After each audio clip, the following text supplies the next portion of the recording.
अऊज़ुबिल्लाहिमिनश्शैतानिर्रजीम बिस्मिल्लाहिर्रहमानिर्रहीम। अस्सलामु अलैकुम। कैसे हैं यूट्यूब के व्यूवर्स? उम्मीद है सब खैरियत से होंगे। अगर आपको मेरी वीडियोस पसंद आती हैं तो मेरे चैनल को लाइक करें, सब्सक्राइब करें और फैमिली फ्रेंड सर्कल में मेरी वीडियोस शेयर करना ना भूलें। शुक्रिया। आज मैं आपके लिए एक बहुत ही अहम और मालूमाती वीडियो और दिल की बात लेके हाजिर हुई हूँ।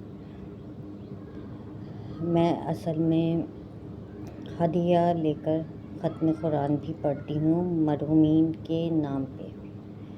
तो मैं अपनी ज़िंदगी का एक सच्चा वाक़या आपके साथ शेयर करना चाहूँगी कि कुछ साल पहले की बात है कि एक ख़ातून मुझसे उन्होंने रब्ता किया अपने मरहूमीन के नाम पे, जो है वो ख़त्म कुरान के लिए उन्होंने मुझसे बात की और कुछ हदिया तय करके उन्होंने मुझसे मंथली तौर पे 2 कुरान 3 कुरान बख्शवाने शुरू कर दिए। उसका वो हदिया देती थी मुझे और मैं जो हूँ वो बड़ी खुशी और खुजू के साथ जो है वो पढ़ के बख्शती थी। वो अपने मुर्दगान के नाम सेंड कर देती थी और उनका ड्राइवर जो है वो हदिया मुझे ला के पहुँचा देता था।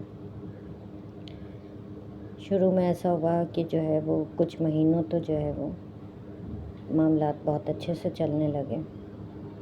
वो मुझे फ़ोन कर देती, मैसेज कर देती कि इतने कुरान जो है वो आपने बख्शने हैं इन लवाइकीन के मुर्दगान के नाम पे।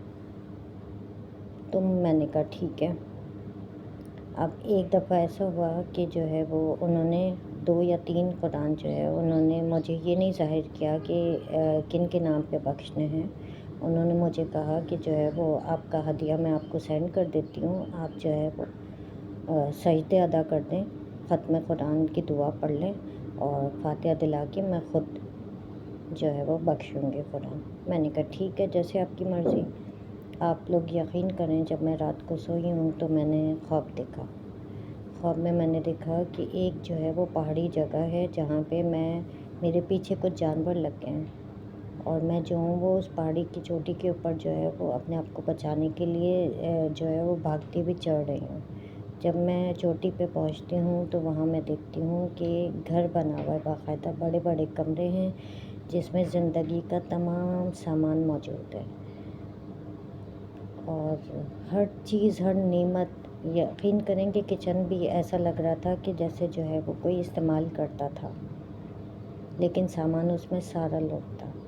एक कमरे से दूसरे कमरे, दूसरे से तीसरे कमरे में जब मैं पहुंचती हूँ हैरान और परेशानी के आलम में कि या अल्लाह, ऐसा लगता है कि इस घर में कोई रहता तो है लेकिन कोई नज़र नहीं आ रहा। जब मैं तीसरे कमरे में पहुंचती हूँ तो वहाँ बिस्तर के ऊपर एक बुज़ुर्ग खातून जो है वो मुझे बड़ी अधमुई हालत में लेटी हुई नज़र आती हैं। तो मैं जाके उनको सलाम करती हूँ, उनका हाथ पकड़ती हूँ ये चेक करने के लिए कि आया ये ज़िंदा भी हैं या इनका इंतकाल हो चुका है। तो उनके हाथ जब मैं लम्स महसूस करती हूँ तो रुई के गालों की तरह आर पार हो जाता है। तो वो खातून, मेरे रोंगटे खड़े हो रहे हैं आपको ये ख्वाब सुनाते हुए। वो खातून मुझे बहुत मोहब्बत और शफ़क़त से सलाम का जवाब देती हैं और सहारा से हाथ पकड़ के और बिस्तर पे उठ के बैठती हैं और दोनों हाथ दुआ के लिए उठा के कहती हैं, या रब्बुल आलमीन, तेरा लाख लाख शुक्र कि कोई मुझे भी पूछने आया। जब सुबह हुई तो मैंने अपना व्हाट्सएप खोला किसी काम से, तो व्हाट्सएप की डीपी उन खातून ने जो है वो लगाई हुई थी। उस डीपी को जब मैंने क्लिक किया तो जो खातून मुझे ख्वाब में नज़र आई थी वो उन्हीं के साथ गले में हाथ डाल के वो बर्फ़बारी के मुकाम पे खड़ी हुई थी जो मुझसे कुरान ख़त्म करवाती थी हदिये पे। मैंने उनको मैसेज किया, बल्कि मैंने उनको कॉल की। मैंने उनको कॉल करके उनको बोला कि आप मुझे बताएं कि ये तस्वीर किसकी है जो डीपी पे आपने लगाई है। तो कहने लगे ये मेरी वालदा की तस्वीर है।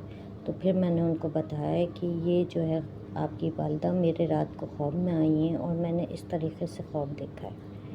इतना वो खातून रोई हैं, इतना रोई हैं, तो मैं भी बहुत रोई और मैंने जो है कॉल रखने के बाद सजदे में जाके अल्लाह ताला से रो के दुआ मांगी कि या अल्लाह, हमें हमेशा दीन ईमान کے ساتھ اپنے پاس واپس بلانا اور ہمیں توفیق دینا کہ ہم اپنے مردگان کے نام پہ کچھ نہ کچھ فاتحہ اور ایصال ثواب کرتے رہیں، ہم غافل نہ ہو جائیں اپنے مردگان سے۔ تو میں آج آپ سب سے یہ بات اس ویڈیو کے توسل سے کرنا چاہتی ہوں کہ اپنے مرے ہوئے لوائقین اور مردگان کے نام پہ کچھ نہ کچھ فاتحہ اور ایصال ثواب کرتے رہا کریں۔ شکریہ۔